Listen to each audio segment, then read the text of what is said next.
Bonsoir, je suis super vénère et je vous parle depuis la France libre qui résiste encore et toujours à l'envahisseur ecclésiastique. Je tiens à m'adresser à monsieur Tugdual d'Herville, suite à ses propos assez récents concernant une sorte de lien entre homosexualité et maladie mentale. Enfin, je sais qu'il se défend beaucoup d'avoir dit ça, tu te défends d'avoir dit ça, Tugdual, tu prétends que tu as voulu dire que tout le monde n'avait pas le droit de se marier en France, par exemple les handicapés mentaux. Alors oui, Tugdual, effectivement, on ne peut pas marier deux êtres dont le consentement est aboli. C'est-à-dire qu'on ne peut pas marier par exemple une chaise et une personne, parce que la chaise ne peut pas dire oui. En revanche, on peut marier un cadavre et une personne, si la personne est enceinte du cadavre. Ça, c'est intéressant de le savoir. Il faut cependant que le président de la République donne son accord. Alors qu'on ne marie pas les légumes entre eux, me paraît bien triste pour les légumes. Mais il ne faut pas oublier que les homosexuels ne sont pas totalement dégénérés et qu'ils ont une conscience normale et qu'ils sont capables de se dire oui, de s'aimer, de se marier et par conséquent de divorcer, de vivre heureux éternellement, quoi qu'il en soit. Bon, j'ai regardé un petit peu qui tu étais, Tugdual. Déjà j'étais interpellée par ton prénom, hein, parce que moi je m'appelle Super.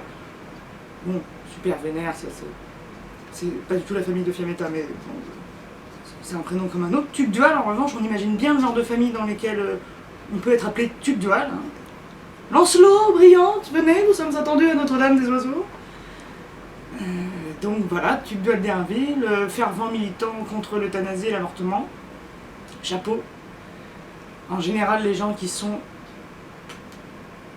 pour la vie, c'est-à-dire contre l'euthanasie et contre l'avortement, sont pour la peine de mort. Ne me demandez pas pourquoi, j'ai moi-même jamais compris ça. Pour la vie, pour la mort, pour... tout ça, c'est un peu pareil. J'ai envie de dire réconcilions-nous, regardons le mauvais côté de la vie, le bon côté de la mort.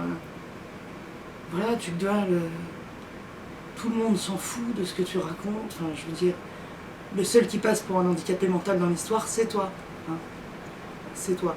Donc, voilà, je pense qu'une fois que cette loi va passer, toute cette vague un peu de personnalités délirantes comme ça va s'apaiser, va retomber, et que tous leurs amis vont se détourner d'eux, parce que ce sont des gens qui n'ont aucun intérêt, en plus d'être complètement fous.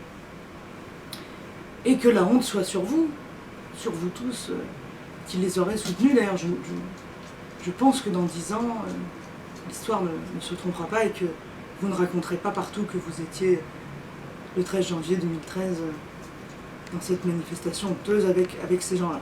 Je pense que vous oublierez tout ça. Moi-même, j'ai déjà oublié. Au revoir, je suis super vénère.